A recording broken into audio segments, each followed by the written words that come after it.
Hello, hi and good evening all my viewers.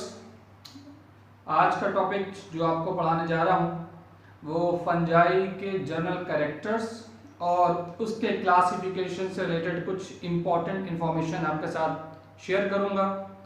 और इसके लिए बेहतर ये है कि अगर आप क्लासिफिकेशन पढ़ चुके हैं, आपने लिविंग ऑर्गेनिजम्स का क्लासिफिकेशन पढ़ा है, तो आपको याद होगा कि किस तरीके से सिस्टमेटिकली जो है प्लांट्स को और एनिमल्स को क्लासिफाइड किया गया। अर्लियर स्टडीज में कहा जाए तो क्या था कि सारे लिविंग ऑर्गेनिजम्स को ट्रेडिशनली दो मेजर ग्रुप्स में बांटा गया था, and you know that very well. आपको पता होगा animal and plant kingdom, day by day research होती रही, अलग अलग माइकोलॉजिस्ट बायोलॉजिस्ट ने अपने अलग अलग क्लासिफिकेशंस प्रपोज करे टाइम टू टाइम। उनमें से कुछ क्लासिफिकेशंस की वैल्यू बहुत ज़्यादा मानी गई और उन्हें आगे चलकर काफ़ी एक्नॉलेजमेंट मिला। तो उन सबको बहुत शॉर्ट में मैं आपको एक समरी के तौर पर, या यूँ कहा जाए कि एक स्टोरी के तौर पर आपको बता दूं कि सबसे पहले सिंपल क्लासिफिकेशन जो दिया गया है लिविंग ऑर्गेनिजम्स के लिए, उसका क्रेडिट E.H. हैकेल को जाता है, जिन्होंने 1866 में 3 ग्रुप में लिविंग ऑर्गेनिजम्स को क्लासिफाइड कर दिया था। 3 जो थे उन्होंने ग्रुप बनाए थे और उस ग्रुप के जो नेम्स दिए थे वो था एनिमेलिया और प्लांटी, और तीसरा था, अगर आपको याद होगा तो प्रोटिस्ट थे। प्रोटिस्ट के अंदर ही उन्होंने जितने भी थैलोफाइट्स से बैक्टीरिया थे और प्रोटोजोआन्स थे उनको इंक्लूड करा था। या यूं कहा जाए कि प्रोटिस्ट के अंदर फंजाई, एल्गी, बैक्टीरिया एंड प्रोटोजोआन्स को या प्रोटोजोआ ग्रुप को रखा गया था। ये अर्लियर स्टडीज की बात थी। बाद में बहुत से और साइंटिस्ट आए, टाइमली उन्होंने अलग अलग क्लासिफिकेशन दिए। इनके बाद जो हैकेल के बाद एक और साइंटिस्ट का नाम दिया जाता है, वो कॉपलैंड थे। 1956 में 1956 में उन्होंने एक और इसी 3 किंगडम के साथ एक और किंगडम जोड़ दिया और उस किंगडम का नाम दिया था मोनेरा। मोनेरा क्लास और किंगडम का आपको पता ही होगा। तो जो उन्होंने नाम दिया, अब ये 4 नाम हो गए, यानी लिविंग ऑर्गेनिज्म के अंदर अब 4 ग्रुप हो गए। पहला कौन सा था? एनिमेलिया, फिर दूसरा प्लांटी, फिर था प्रोटिस्ट और चौथा हो गया मोनेरा। किसके क्लासिफिकेशन बाद? कॉपलैंड के आने के बाद। फिर इनके बाद बहुत सी रिसर्चेस हुई। फाइनली 1969 में विटकर नाम के एक बहुत फेमस बायोलॉजिस्ट थे, उन्होंने फिर एक 5वां और एक इसके अंदर किंगडम को ऐड कर दिया। अब इस तरीके से 5 कैसे हो गए? स्टार्टिंग से अगर देखें तो प्लांटी, ठीक है, इन्होंने फंजाई को अलग कर दिया, प्लांट से फंजाई को इन्होंने अलग कर दिया था प्लांट ग्रुप से। उनका कि ये थैलोफाइट्स हैं, हेटेरोट्रॉफ्स हैं, इनके कैरेक्टर्स अदर प्लांट से डिफर होते हैं, अलग होते हैं, इसलिए इन्हें प्लांटी से अलग ग्रुप में रखा था। तो पहला ग्रुप इन्होंने बनाया था, विटकर ने जो पहला ग्रुप बनाया था वो प्लांटी था, दूसरा फंजाई था, फिर एनिमेलिया था, फिर प्रोटिस्टा था, फिर मोनेरा।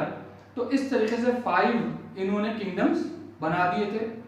उसके बाद इन्होंने अपना क्लासिफिकेशन प्रपोज किया। इनके कैरेक्टरिस्टिक फीचर्स वगैरह बहुत डिटेल में आपने पढ़ रखे होंगे, नहीं पढ़े हैं तो इसको अच्छे से एनसीईआरटी बुक्स से आप पढ़ लीजिए। एनसीईआरटी की जो बुक्स हैं उसमें डिटेल में क्लासिफिकेशन दिए गए हैं। इनके बाद मार्टिन आए, ए बेसी आए, जिन्होंने बहुत से, ओसवाल्ड टिप्पो आए, उनका भी क्लासिफिकेशन है।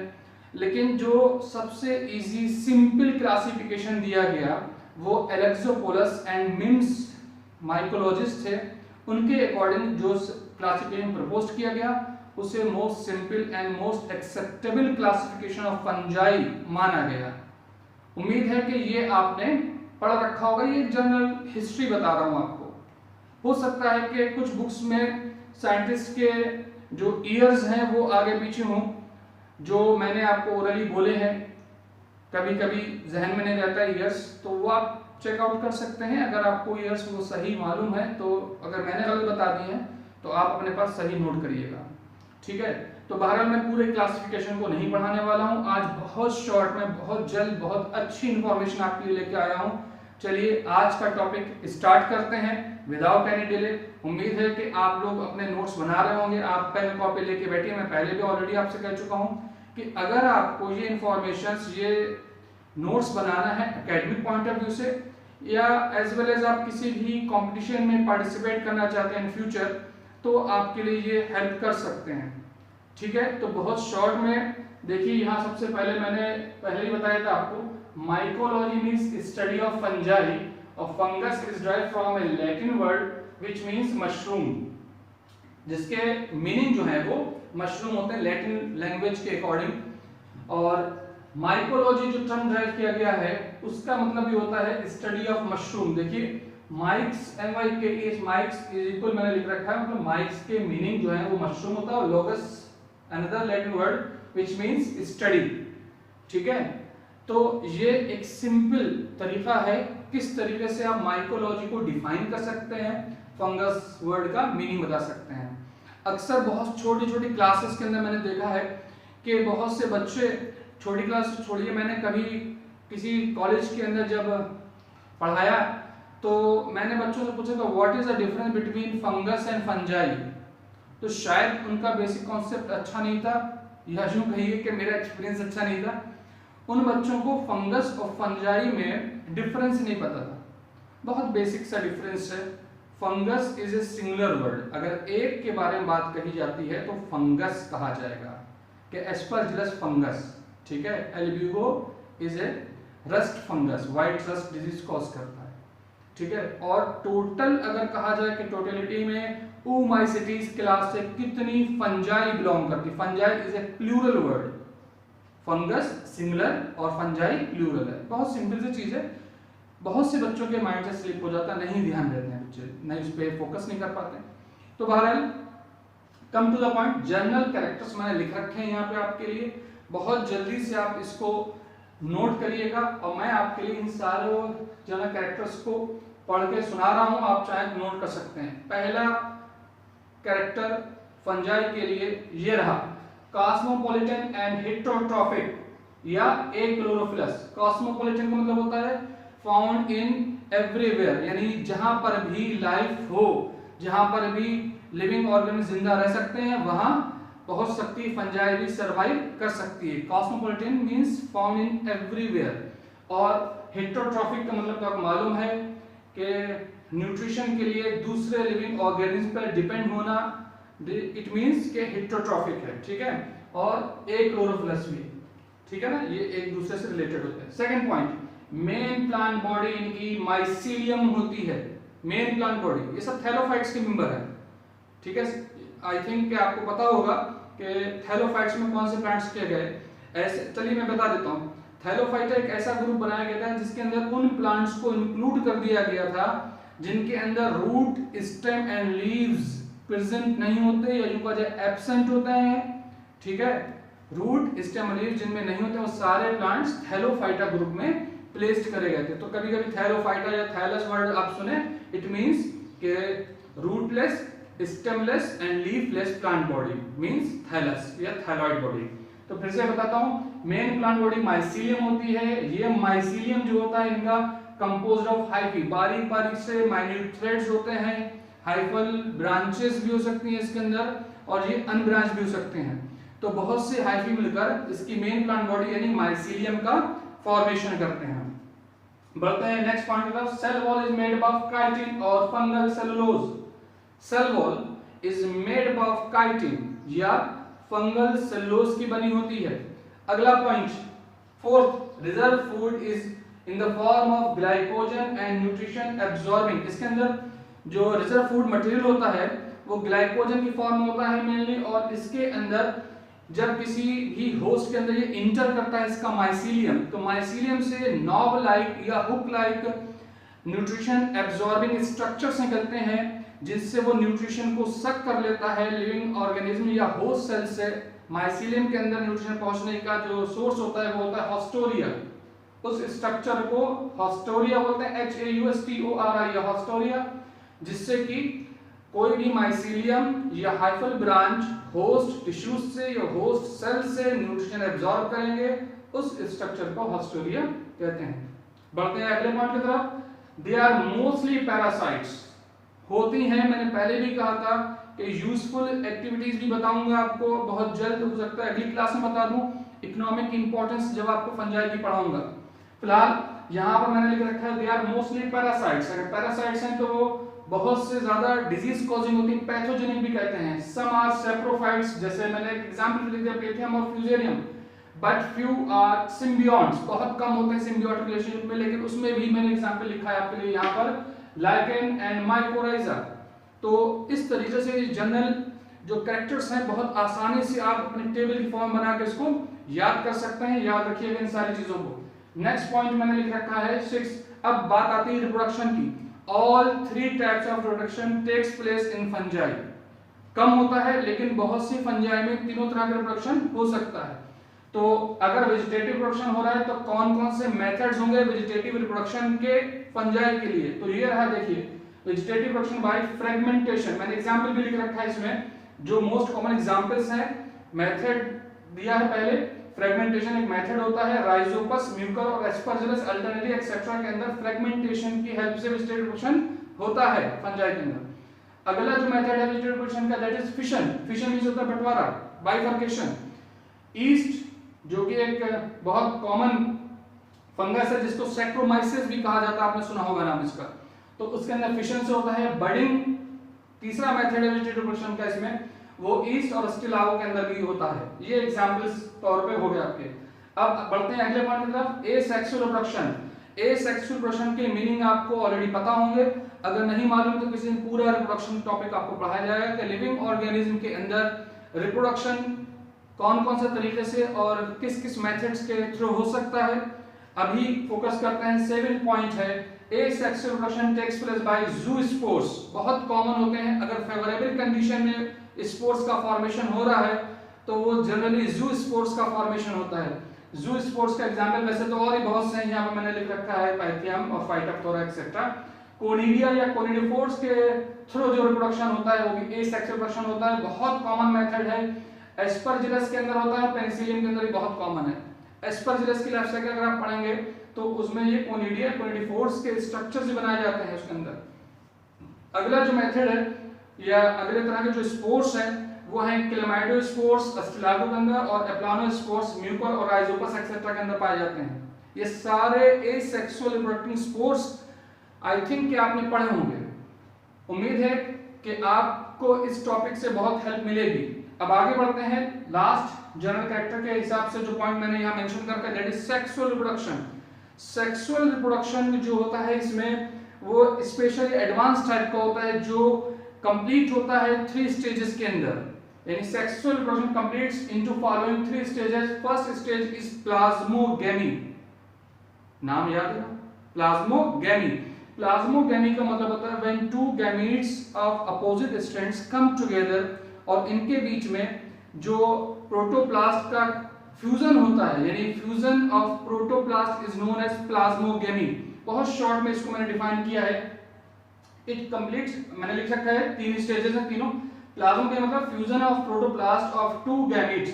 हो सकता है आपने पढ़ा हो कि जो मेल एंड फीमेल गैमेट्स होते हैं वो आपस में आके एक दूसरे क्लोज होते हैं और आके अटैच हो जाते हैं, फिर इन दोनों के बीच की वॉल रप्चर्ड होती है या डिसॉल्व हो जाती है।